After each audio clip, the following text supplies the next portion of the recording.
musidɓe tedduɓe hettiyankoɓe radio sare on calminama hande ko talata sappo e jeeɗiɗi lewru mars hitandu ñaɗiɗe nogas jeegom wonande lewru korka adibo horde hande ko nogas jeetati sakkitiɓe horde ɓe hande ko nogas jeeɗiɗi korka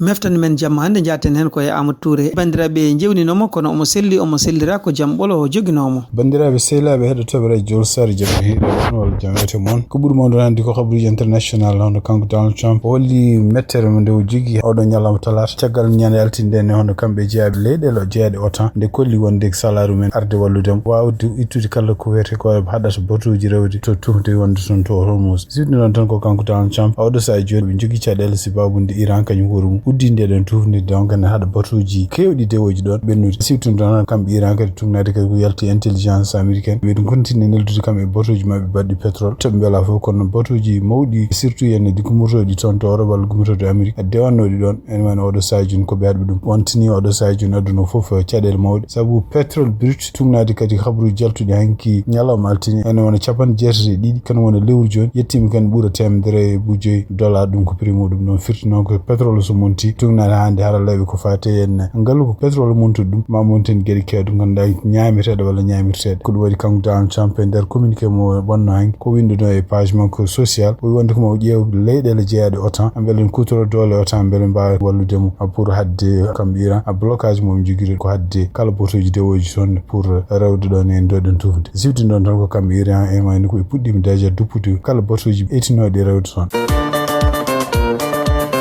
tungna hande habaruji kadi gummi toon to Washington hono kanko Peter Hegseth haysindo Donald Trump weltaki jaabul mabɓe kamɓe communauté européenne walla yimɓe jeeyaɓe OTAN pour wonde ɓe jaɓani arde walludemo kanko Donald Trump e wiide mabɓe kadi kamɓe OTAN ɓe mbi wonde ko ɗum ɗo wona guerre mabɓe ɗum ɗo ko guerre mo ganduɗa en ala fof ko nawɗi ɗum OTAN kanko Peter Hegseth o wi wonde kamɓe États-Unis mabɓe kontir bombardement ɗum ne kadi ma yi bombardement ɓurɗo bonde a hawnaki hande ko ɗon yarate ɗum ɗo ko fof kadi nde fottiti e jayniyankoɓe sugnade hande haraleɓe hewɓe walla yimɓe hohoɓe hewɓe a haalɓe ɗum surtout démocrate jayen mbi wonde ko kanko Peter Hegseth ala fof ko haali toon kene rokkaɓe e gueɗe ɗe ganduɗa en eɓe mbawi heftinde wonde ko kamɓe Amérique oɗo sa joni ko kamɓe kawi guerre o eɓe continue ɓe no bombarde kono kala nde ɓe continue bombarde ne wayno Iran kadi kañum hoorumum ene continue ene welli to kañum hoorumum bomboji banggueji goɗɗi surtout toon to intérêt ji mabɓe américain ji goni walla toon to Israël dugnade hande kadi ko yalti e journal biyeteɗo Newsweek hono kanko cuɓaɗo yo ardu toon to leydi Iran ɓe mbi ko ñande nogas jeetati nde en won bombardement ji bannuɗi toon ene wayno o gañima hen dugnade ɗum mbiri ne wayno ko kamɓe russineɓe neldi hélicoptère walla avion ngaji taw militaire uji guittimo toon nayimo to Russie mon toon safre hande habaruji men ko fate oɗo guerre gonɗo hakkude kamɓe Iran États-Unis e Israël hono kanko gardiɗo laamu Allemagne hono nder konngudi ɗi ƴefti o jaabima no fewi ko fate en kanko ɗaɓɓande makko kanko Donald Trump wonde kamɓe leyɗele jeeyaɗe e OTAN yoɓe ballumo haddi Iran laaɗi rewde ɗon ndeɗo tunde wonde toon to Hormuz e nder konngol kanko Frédéric Merz ko haali wi wonde kamɓe e Israël e kamɓe États-Unis nde ɓuɗɗo toon hare nde hay goto e leyɗele Europe ɓe mbaynaki leyɗele OTAN oɗo guerre moɓe goni wona guerre mo ganduɗa toɗɗiɗo ko fate OTAN wiide makko kadi wi wonde so tawi Allemagne kuuli muɗum jamiri ko so tawi ne naati guerre baɗni ay ko yaataw ɗum ɗo hunde nde ganduɗa waɗande yamirore umminde to pelle mawɗo ko wayno Union européenne ko wayno OTAN walla ko wayno Nations Unies wayno ko ala fof yamirore umminde toon donc hande kanko Frédéric Merz e nder konngudi kadi ko ɓeyten o wi wonde kamɓe Allemagne oɗo sa joni ɓe paari wallude États-Unis e Israël so tawi ne jiiɗi kay artude kaldigal jaam ɗum noon ko kaldigal diplomatique kono noon kala ko fate guerre ni kamɓe militaire ji mabɓe ni kala ko fani arma ɓe natta e oɗo guerre o ɓeydi hen kadi wi wonde gardiɗo OTAN secrétaire général muɗum biyeteɗo Mark Rutte kañum horumo haalino gila hanki altin wi wonde ko oɗo sa joni kamɓe OTAN ɓe mbawa jaabade ɗiɗo haareji gonɗi toon hakkude kamɓe États-Unis e Iran ɗum noon ko wawi wonde foof kanko gardiɗo laamu Allemagne kadi e nder konngudde haali wi wonde ko oɗo sa joni ɓe jaɓani donc ko woni priorité mabɓe oɗo sa joni ko ɓuuri faynude ko are wonde toon hakkude kamɓe Russie e Ukraine banggue funnague mabɓe ko wona haareji goɗɗi surtout yenne ɗiɗo haareji ɗiɓe kalanaka gila adana aɓe mbawa nadde habaruji men duttiɗon ko to États-Unis ɗum noon to Dallas Texas en wayno ko goto mennoɗo liggade sécurité makko kanko Jasmine Crockett no fellodiri e police ñande altine hanki ɗo to Dallas tugnade kadi ko winda télévision biyeteɗo NBC News e wiide mabɓe kadi kono kanko pellaɗo Diamond Robinson o jaara ko juuɓi 34 tugnade e police ko haali mbi ɓe ndewi koye oto makko ha o yetti toon to police o sali yaltude oto makko caggal muɗum kamɓe policier ɓe berle makko bomboji lacrymogène nde o yaltini ɗon tugnade hande police ko haali no wayno o yaltini fetel makko ɗum waɗi on sawa fella donc tugnade hande habaruji gumiɗo toon mi bi wonde ko kanko oɗo pellaɗo kadi wayno ko gueɗe kewɗe ndekene ene wonno e makko gueɗe hen kadi kanko waɗa makko mo yiilotono wonde fonno yaade so juge mo jogui ko wiyete avis de recherche e kadi gueɗe kewɗe ɗe ganduɗa ko jeeya e gueɗe ɗeɗo takka hen sadio mo ɓornotoni yo wiye wonde ko police ɗum ɗo fof ko gueɗe bindaɗe toon to journal biyete NBC Dallas Fort Worth ko wawi wonde fof ko kanko Jasmine Crockett o wi wonde ko ɗum ɗo en ko kamɓe liggotoɓe e rende ɓe kisal mabɓe fof sécurité mabɓe fof ɓe ndewi ko kuule ɗe ganduɗa bindaɗe kuule ɗe kadi kala moɓe ƴeftata ne waɗa liggo en ko fate sécurité alay saago ma kayitaji mo fof ƴeewe ma ko wiyete histoire mo fof ƴeewe kono o wi wonde ko so tawi wonti wonde ko hawnaki won bawɗo wallude neɗɗo ha gueɗe ɗe waɗi taw ko bonɗe ni o mofte wasa andede ɗum ɗo ko hunde hulɓinide kadi surtout tawde jomum rokkete ligguey ko yoren kamɓe sarɗiyankoɓe tugnade hande kanko Jasmine Crockett ko haali sifti noon Jasmine Crockett ko représentante walla ko sarɗiyanke jeeyaɗo toon Texas fuɗɗiɗo wonde sarɗiyanke guila hitande ujunnaje ɗiɗi nogas tati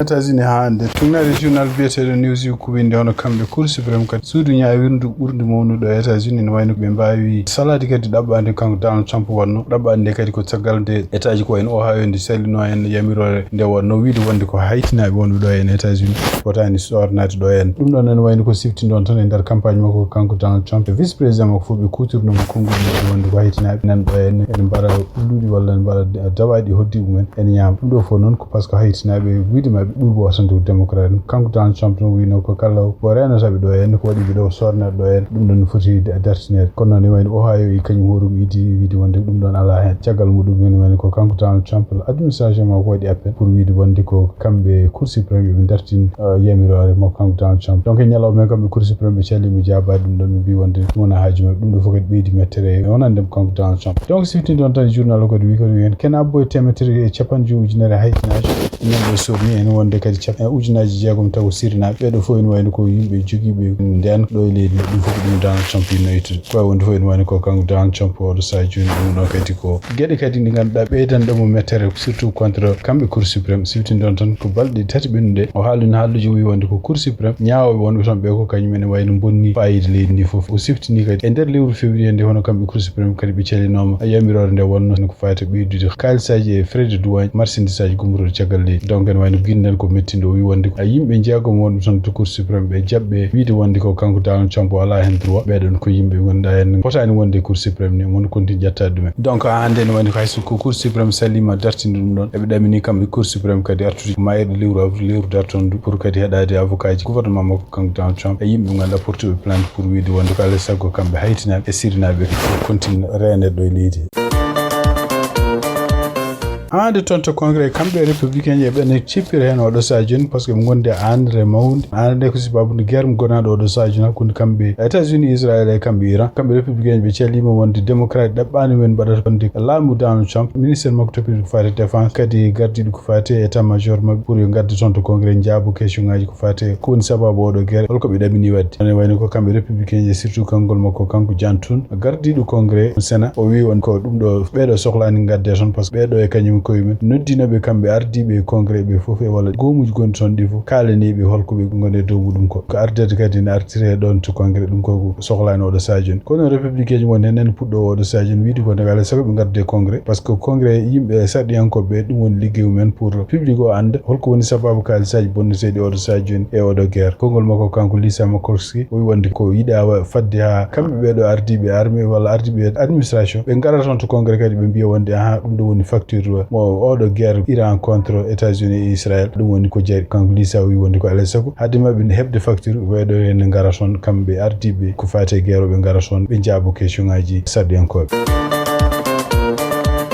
habaruji men hande États-Unis cektorɗen kanko Donald Trump kadi nder konngudi ɗi windi e média social makko o haali hen haaluji kadi woni hawnay ko oɗo saha joni kadi ma won tan o caɗele ɗum noon haaluji en ko hollude mettere makko d' abord kamɓe gouvernement makko kanko Donald Trump wonti ko kawisaji ɓe jogui wonande Iran jogade ɗiɗo missilaji ɗiɗo drone aji ɗi ganduɗa en taw prix muɗum tiiɗani ko e continde hande wawde continde neldude drone aji haysin kamɓe États-Unis e kamɓe Israël ñande fof ɓe mbi ɓe moññi kala ko werlortono ko wawi wonde fof ene wayno ko ɗum noon kanko Donald Trump ko menti tin koko musi ɓernde makko sibabu no wiide makko intelligence Amérique e Israël en wayno yitano ɗum ɗo hade maɓe nadde e guerre ɗiɗi ɓengel kadi mona haala gueɗe kadi oɗo sa joni wiide wonde hawnaki o fuɗɗima heɗade oɗo sa joni yimɓe winoɓe gila tan hoto naade oɗo guerre o fuɗɗima wiide wonde ko oɗo guerre ni e wayno o andani est ce que États-Unis no fonno yaade sonni ɗum ɗo fof noon ko haaluji hawnaki kamɓe démocrate en e nder campagne garowo pour woteji tan ujunaji ɗe 26 sen jogori wadde kay hawnaki maɓe kutor ɗum ko wawi wonde foof guerre oɗo sa joni woni ko yontere mum tataɓere wonande kamɓe États-Unis e kamɓe Israël habde toon e Iran a siftindo noon Israël kañum woru mum oɗo sa joni nena haɓa e Liban nena haɓa e Iran e kadi nena habto en bomboji gummotoɗi toon to supporter uji Iran wonɓe toon to Yemen. Seydi Touré golle ma jooɗi peewi ko mbaɗata ko Allah tan jogui jubdi yo Allah yoɓe jubdi moƴƴiri hettiyankoɓe tedduɓe radio Wolsare ko ɗo tongi kabaruji meɗen en ñaguima joom jamma jaam woni e junggo mum nde waɗanten jaam saro sako e windere nde.